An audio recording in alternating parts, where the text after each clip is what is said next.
savoir et comprendre les plus récentes nouvelles qui nous touchent. Tout savoir en 24 minutes. On fait le tour des unes de presse avec Cybèle Olivier. Salut Cybèle. Allô Alexandre. Oui, on commence avec la une du Journal de Montréal.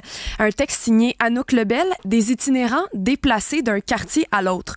Donc c'est une situation qu'on voit à quelques reprises. On se demande où vont aller les personnes en situation d'itinérance quand on parle des refuges, quand on parle des campements. Mais là, c'est un cas comme celui-ci. C'est un refuge pour itinérants, en fait, qui se déplacent d'arrondissement en arrondissement depuis le mois de décembre. En fait, ils n'ont pas de lieu fixe où être. Alors la ville les déplace un peu partout. Et là, ce qui se passe, c'est qu'aujourd'hui, ils vont être implantés dans Huntsic Quartier-Ville à la fin du mois de juillet. Mais le problème, c'est que ça va être à 140 mètres d'un CPE, Alexandre. Donc, le centre d'hébergement, c'est environ, on parle d'à peu près 50 places. Donc, il avait ouvert ses portes en décembre dernier. Il était au départ au complexe Guy Favreau, mais il y avait eu le démantèlement des camps, donc ils ont redirigé les gens. Et là, finalement, c'est là qu'ils se retrouvent. Puis dans l'article, Anouk Lebel, elle s'est entretenue avec une maman à qui on va parler plus tard, qui dit, ou en tout cas une des mères du CPE avec qui tu vas t'entretenir, qui dit qu'elle a peur pour ses enfants. Elle a 3 enfants qui fréquentent la garderie là-bas.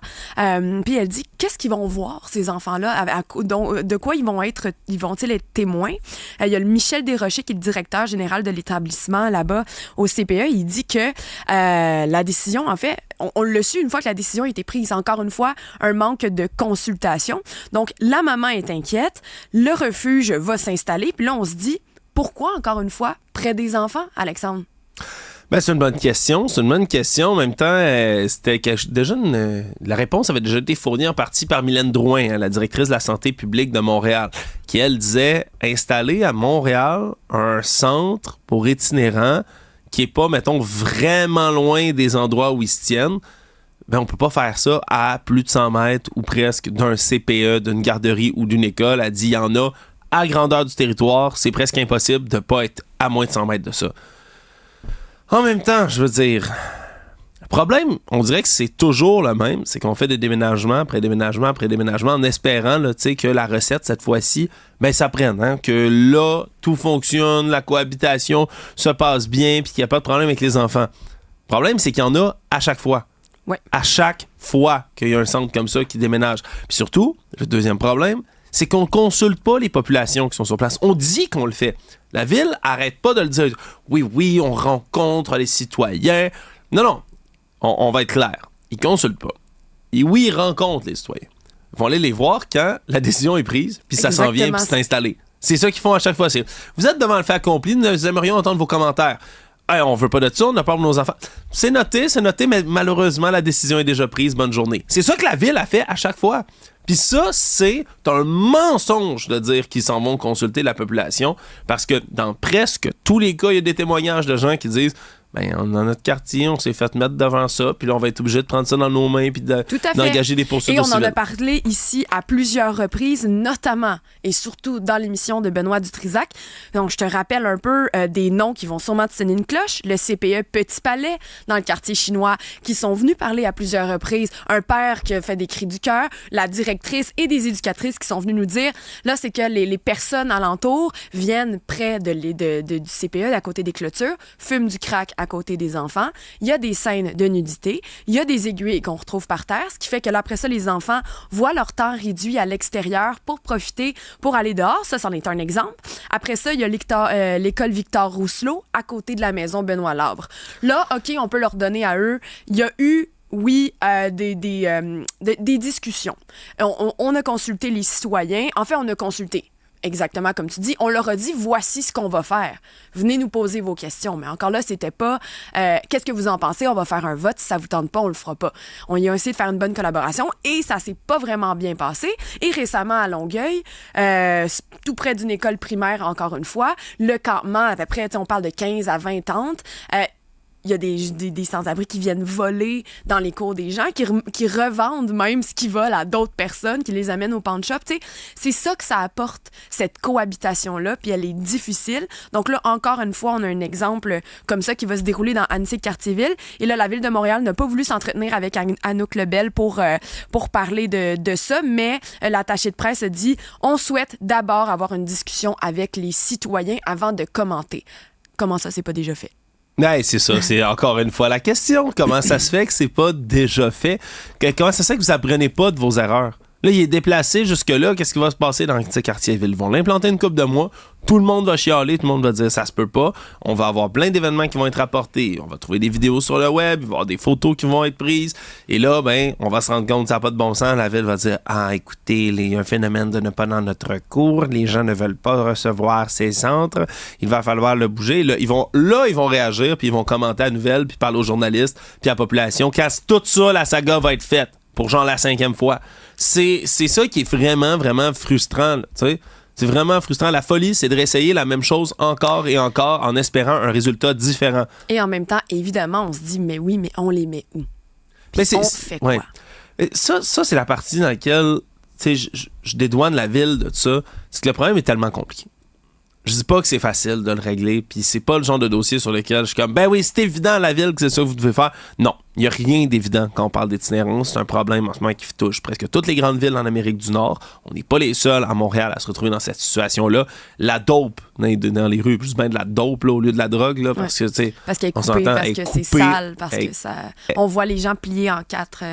dehors, on voit les ravages de la drogue beaucoup plus. Là. Ça fait des années qu'on le voit ici autour de nos bureaux à Cube. Là, on est ground zero, là, vraiment, de cette crise de l'itinérance. Les gens sont de plus en plus intoxiqués. Il y en a de plus en plus de gens qui sont en rue avec la crise du logement. T'sais, c'est multifactoriel, c'est compliqué, puis tu peux pas juste invisibiliser ces gens-là. Là. Tu peux pas juste déplacer la population itinérante d'un endroit à un autre. C'est ce qu'on est en train de faire en ce moment parce qu'il n'y en a pas vraiment de solution. Le but, c'est de réussir à les sortir de la rue. Et pour ça, il faut qu'eux-mêmes soient volontaires de faire ces efforts-là, d'être accompagnés jusqu'à en sortir. Puis ça, c'est beaucoup de si. C'est beaucoup de si. Puis en attendant, mais c'est plate parce qu'on a l'air d'encore une fois vulnérabiliser ces populations-là, les rendre encore plus vulnérables, mais dans les faits, c'est parce que ce qui est dit, là, puis c'est pas dans notre cours, puis nous, on n'en veut pas. Évidemment que les parents en veulent pas. C'est vraiment inquiétant. Ils ont des véritables enjeux avec leurs enfants. Les scènes qu'on voyait là, à côté de la maison Benoît Larbre, là, la femme qui faisait un striptease là, à côté d'une cour d'école, des itinérants qui copulent, qui pissent, qui fument, qui se piquent en face des enfants. Quand c'est au détriment de nos jeunes, on ne peut pas faire ce sacrifice-là. C'est un prix trop élevé. On peut pas faire ça. Après ça, c'est quoi la vraie solution? Malheureusement, je le sais pas plus. C'est vraiment une situation qui est complexe. Tout savoir en 24 minutes. C'est une histoire qui fait peur, qui nous fait poser des questions. C'est Louis-Philippe Messier qui est allé se promener à Montréal et qui a parlé à un jeune homme, c'est un enfant, un touriste, qui était à la plage Jean Doré. C'est un petit gars de 8 ans. Lui, il s'amusait dans l'eau avec son père. Il y avait du fun jusqu'à temps qu'il se fasse attaquer par on sait pas quoi, on sait pas comment, mais le petit gars s'est retrouvé à l'hôpital. Il va probablement avoir des cicatrices parce qu'il a été lacéré parce qu'on pense être un poisson. Pour l'instant, puis on peut voir les images en même temps pour ceux qui nous suivent en visuel. Là, c'est pas, on dirait une énorme morsure qui attrape son genou au complet, quelque chose qui l'a pincé un peu plus bas dans son mollet. La morsure semble assez profonde. Hey, t'as 8 ans, tu te fais mordre dans l'eau, tu sais pas ce qui se passe. Donc le petit gars, il s'est mis à crier. Tout le monde se demandait ce qui se passait. Et le petit gars dit dans l'histoire qu'il sentait qu'on le mordait en dessous de l'eau, qu'il hurlait, qu'il se débattait. Lui, il s'est mis à avoir plein de sang. Heureusement, l'équipe de sauveteurs à la plage Jean Doré a réagi très efficacement, sont arrivés vite alentour de lui. Même le père du jeune homme a voulu faire une lettre de remerciement pour dire à quel point il trouvait que l'opération avait été efficace. Mais là, on se dit, qu'est-ce qui a bien pu faire ça? Qu'est-ce qui pourrait mordre? Ben là, Louis-Philippe Messier du Journal de Montréal s'est entretenu avec un pêcheur qui lui a dit ben c'est peut-être un masquinongé. Puis je suis allée chercher une photo, c'est parce que c'est gros, un masquinongé. Là, c'est sûr, on s'entend, c'est cette photo-là, c'est dans les meilleures pêches et tout, mais ça reste que c'est énorme comme poisson, même plus petit, ça peut faire mal. Et ce qu'il disait le pêcheur, il dit le masquinongé, c'est un poisson carnivore. Donc, ce qui s'est passé, c'est qu'il a peut-être pensé qu'il y avait une proie. Il a voulu l'attraper et essayer de l'avaler en se débattant. Et c'est peut-être sa proie, ben c'était peut-être le mollet du petit garçon, finalement. Mais ce n'est qu'une hypothèse. On ne sait pas encore qu'est-ce qui s'est passé exactement. Ouais, c'est ça. Là, c'est une hypothèse d'une personne là, consultée, d'un pêcheur consulté par notre collègue Louis-Philippe Messier. C'est fascinant comme histoire. Sinon, on se comprend, là, on est à Montréal. Là. Je veux dire, la plage Jean Doré, c'est comme un petit lac qui est coupé du reste du fleuve. Il est supposé avoir des poissons là-dedans? Le pêcheur en question lui dit il y a déjà eu de la pêche illégale là-dedans, fait que sûrement. Mais qu'est-ce qu'on sait exactement? Puis est-ce que dans un petit lac comme celui-là, on pourrait retrouver un prédateur aussi massif qu'un masquinongé? Je le sais pas, mais moi, ça me jette à terre comme histoire, surtout avec les images là, de la morsure. Ouais. Là, on a envoyé ça à des biologistes marins qui, eux, vont essayer d'établir c'est quoi qui aurait bien pu mordre le jeune. Puis là, on se comprend, là, c'est pas des blessures qui mettent sa vie en danger, ça va pas l'handicaper. Au pire, il va avoir quelques cicatrices. Je veux pas minimiser ça, là. Il y a pas un requin ou un monstre des mers caché dans le lac. Ça. Mais il y a quand même une bébite mystérieuse qui a mordu un enfant jusqu'au sang sur sa jambe dans un lac où il y a plein de gens qui se baignent. Je veux dire, si ça fait pas peur à certaines personnes, ou juste même aller se baigner un peu, t'es un peu plus réticent. Oh. Hey. Oui, puis tu sais, on le voit, comme tu dis, ça pourrait être un poisson comme ça, mais moi, puis là, bien sûr, on voit des marques, donc c'est pas nécessairement l'hypothèse qui pourrait être la bonne, mais par exemple, il y a des insectes que quand c'est tout petit, mais qui te piquent et qui te font une douleur, mais sans précédent, et une douleur immense, ou que si tu vois pas ce qui se passe, si tu vois pas ce qui t'a piqué ou ce qui t'a mordu, t'as l'impression que c'est une grosse affaire et que c'est intense. Alors peut-être que c'est une créature plus petite, mais tellement... je sais pas, je dirais pas venimeuse, c'est pas le bon terme, mais tu sais, peut-être que c'est vraiment plus petit, mais avec un pouvoir de venin ou de réplique qui est grand. Non, venin, je penserais vraiment pas. Là. Venin, je penserais vraiment pas. On l'aurait su, on l'aurait senti, il y aurait eu des effets, puis il y a pas d'animaux venimeux. Ou quelque chose, tu sais, qui aurait pu le couper, ou ça pourrait pas être de méduse, ça, il y en a pas, ils en ont pas parlé, ils l'auraient dit. On n'a pas de méduse dans les lacs ou dans le fleuve Saint-Laurent. C'est une spéculation pour ce monstre du Loch Ness du Saint-Laurent, mais pauvre petit gars, mais là, ça va bien, ça s'est passé il y a une semaine.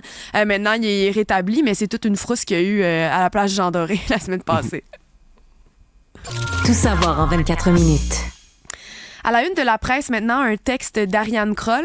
Elle nous parle, en fait, le titre de l'article, « Des parents endeuillés laissés à eux-mêmes ». Donc, elle revient sur la question du régime québécois d'assurance parentale.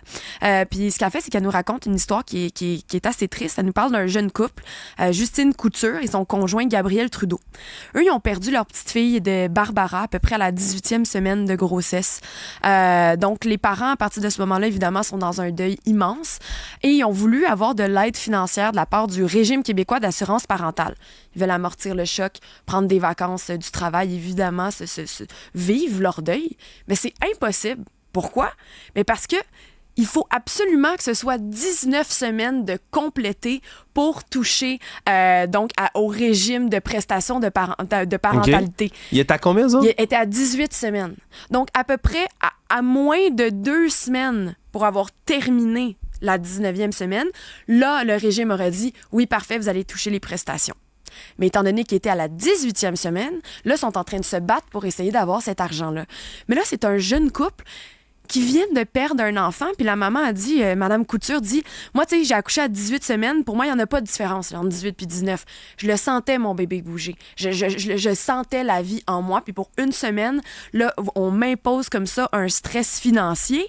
Et là, elle, ce qu'elle a dû faire, en fait, c'est que elle a essayé de toucher les prestations d'assurance maladie, d'assurance emploi, parce que le régime ne lui offre pas cet argent-là. Et même avant la fin de son congé, elle a dû retourner au travail parce qu'il y avait une certaine précarité financière.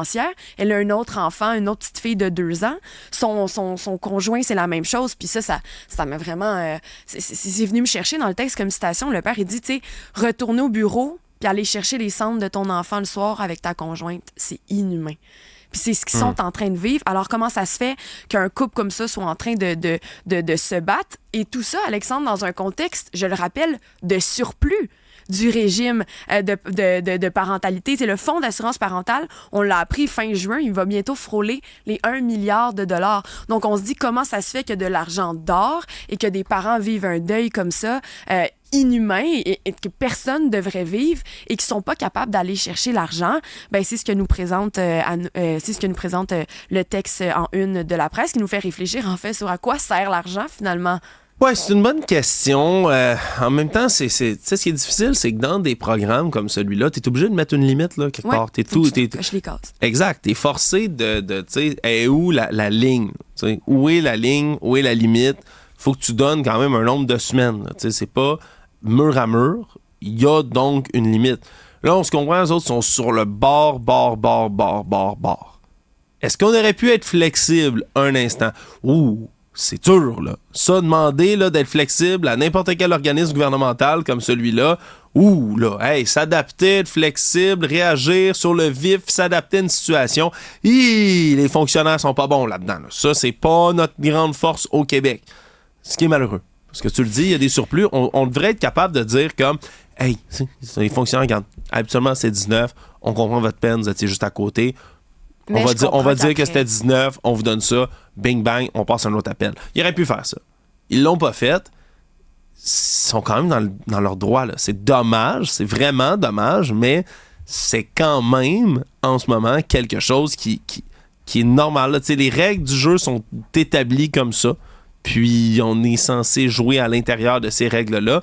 C'est pas parfait, c'est vraiment triste. J'ai de l'empathie à outrance pour cette famille-là. Puis ce qu'ils vivent, c'est jamais facile de perdre un enfant.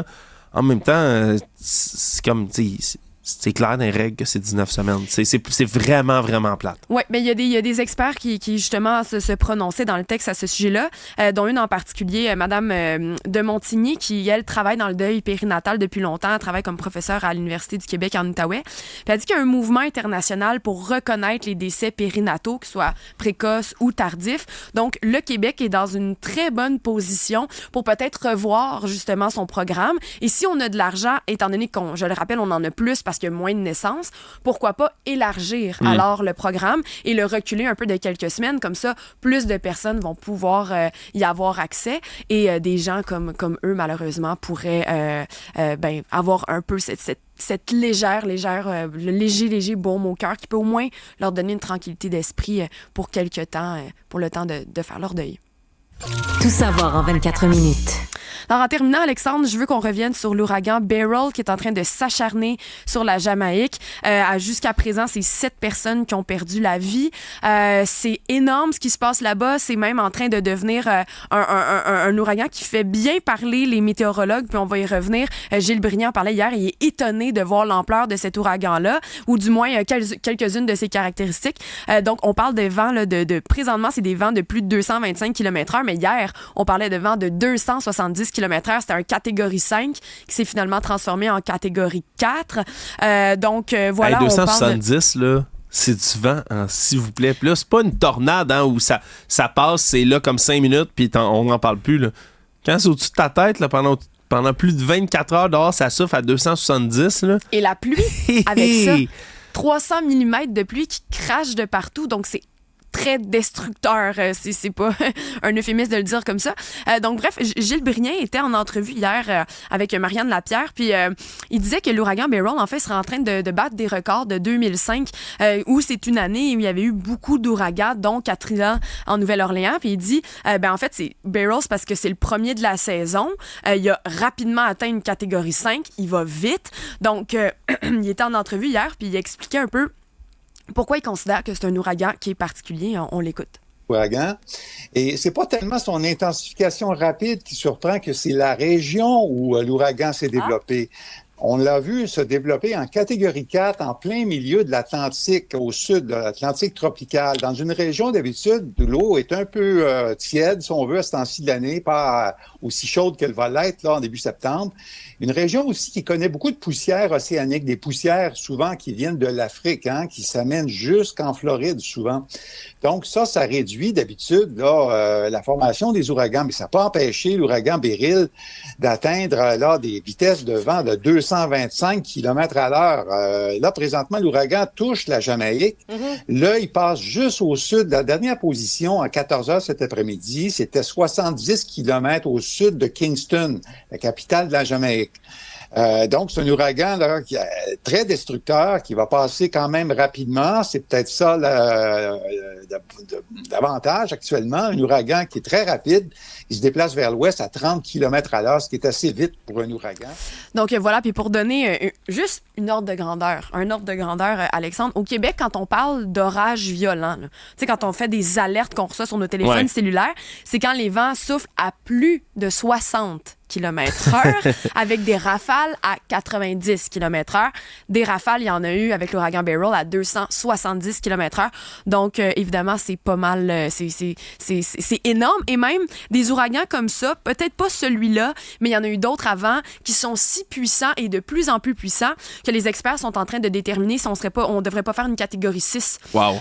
Parce que il commence tellement à être puissant que, tu vois, Beryl qui a tapé les 270, ben ça en prend pas gros pour tomber dans la catégorie 6 qui serait à partir de 309 km/h. Donc, il y en a eu un comme ça, c'est l'ouragan Patricia en 2015, qui était là, dans les débuts où on se disait hey, ça, ce serait un catégorie 6 et il va y en avoir malheureusement de plus en plus. Alors, c'est une catégorie qu'on pourrait voir éventuellement, mais pour l'instant, malheureusement, on est à 7 décès. Les dégâts continuent de se faire en Jamaïque. Ouais, c'est honnêtement fascinant et horrifiant de voir la puissance de la nature dans des situations comme celle-là. C'est toujours un bout. Je remercie le ciel qu'on habite au Québec, hein, où on a nos catastrophes naturelles, là, feux de forêt puis verglas, là, vraiment, là, tempête de neige, verglas. Mais c'est à peu près tout. Une tornade de temps en temps, mais c'est excessivement rare. Mais on est épargné au Québec. On est chanceux par les grands tremblements de terre. On n'est pas sur une faille tectonique. On n'a pas de volcan. On n'a pas d'ouragan. On n'a pas de saison des tornades. On n'a pas de tout ça ici. Puis à chaque fois, je me dis, ouf, on l'échappe belle parce que d'être dans une nation qui se fait frapper sans cesse par des ouragans, des vents comme ça, puis de voir tout le temps devoir reconstruire après le passage de tout ça, ça doit être franchement épuisant pour une société. Cybèle, merci. Merci.